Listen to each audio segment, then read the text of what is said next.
This is Optimal Living Daily, episode 948, 8 Changes I Experienced After Giving Up TV by Steve Pavlina of stevepavlina.com. And I'm Justin Malik, your personal narrator, reading blogs to you, mostly, but sometimes books, anything that I think will help you optimize your life.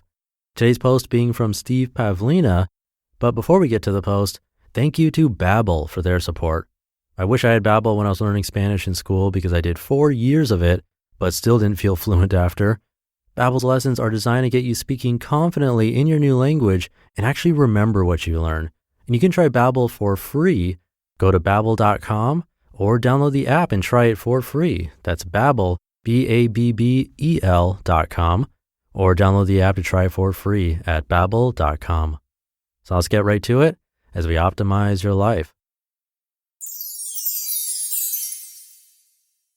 8 Changes I Experienced After Giving Up TV by Steve Pavlina of stevepavlina.com. In June, I decided to do a 30-day trial of no TV watching. DVDs were okay, but I wasn't going to watch any regular programming or cable shows or tape anything with my DVR. At the end of the 30-day trial, I was pleased with the results, so I kept going. Now that it's been over 60 days, I thought I'd share my observations on life without TV. Number 1, becoming more aware of the TV's presence. The rest of my family didn't join me in this experiment, so there was still some TV viewing in our home. When I stopped watching TV, I became much more aware of the TV's presence when others were watching it. I began finding the TV a noisy nuisance, and I started encouraging the rest of the family to keep the TV turned off during mealtimes. Number 2, noticing TV's presence outside the home. When I went to the gym, I really began noticing all the video monitors and TVs. My gym has flat panel TVs with individual remotes at most of the cardio exercise stations. I never liked watching TV while exercising, so I always turned mine off. I listened to podcasts instead, but I began noticing how many other people in the gym would watch TV. Many of those people literally looked hypnotized. The whole thing started creeping me out, like I was exercising with a bunch of mass hypnotized zombies who came to ingest their social conditioning for the day. It reminded me of the movie The Island. Number 3, saving time. I used to watch recorded shows during lunch, so without the TV, I would eat lunch faster, often finishing in 10 to 20 minutes instead of 30 to 60. This gave me some extra time in the middle of my day, which I liked. With no TV in the evenings, I started reading more, going out more, and spending more time talking to Aaron. I found all of these more enjoyable than watching TV. Number 4, expanding socially. I'm not exactly sure why, but I felt a compulsion to expand socially, which seemed to grow stronger the longer I went without TV.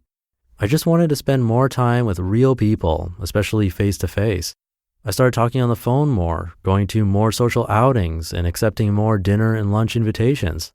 I also accepted a couple new speaking engagements that I was previously hesitant to accept. I find myself wanting to do something socially almost every day now. Today, Aaron and I enjoyed an almost 3-hour lunch with a local entrepreneur couple. Tonight, we have our weekly PSI discussion group.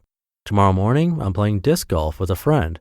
Friday, I'm attending a weekly self-improvement group meeting. Saturday, Aaron and I are attending a 4-hour Reiki workshop, and then we're going to see a live show with the kids. I've always enjoyed social activities, but my social calendar has filled in a lot more lately, and I'm really loving this expansion. I think excessive internet socialization can have the same negative impact as TV. It fills a void, but there's just no substitute for talking to people face to face. No TV show can compete with a stimulating conversation. Number 5, seeking higher quality entertainment. TV also fills a desire for entertainment.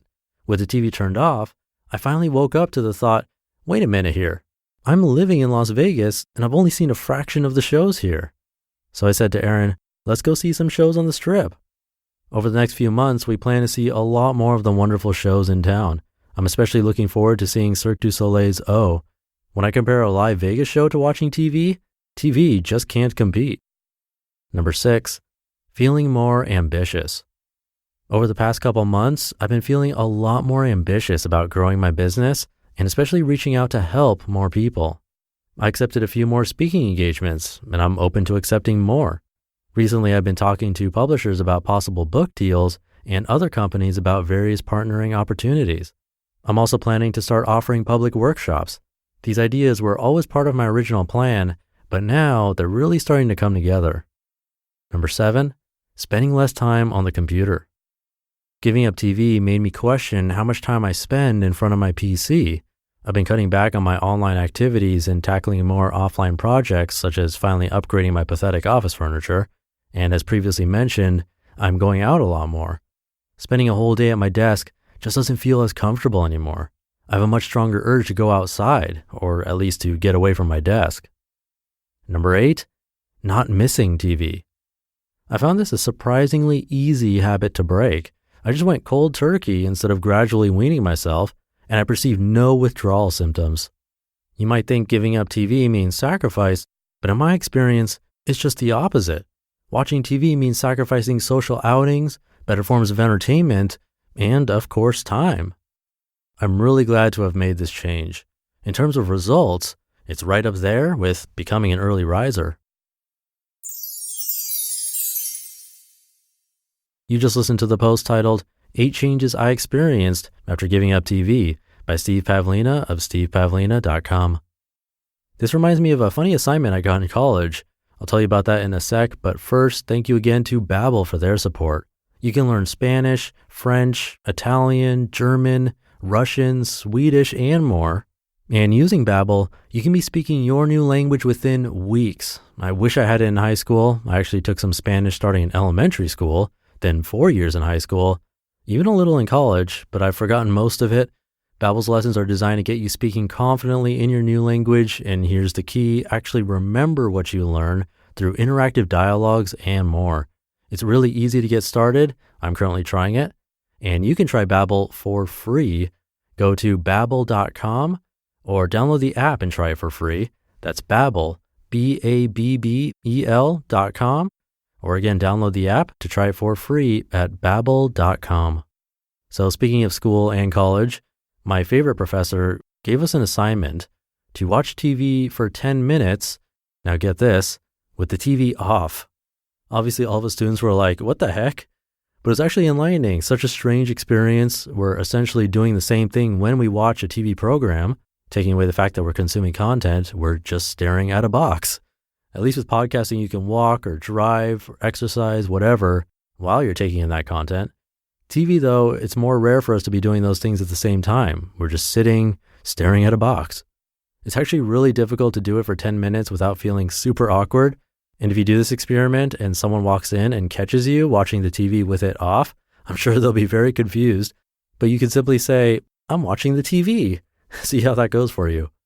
But I'll leave it there for today. I hope you're having a great day, and I'll be back tomorrow reading to you where your optimal life awaits.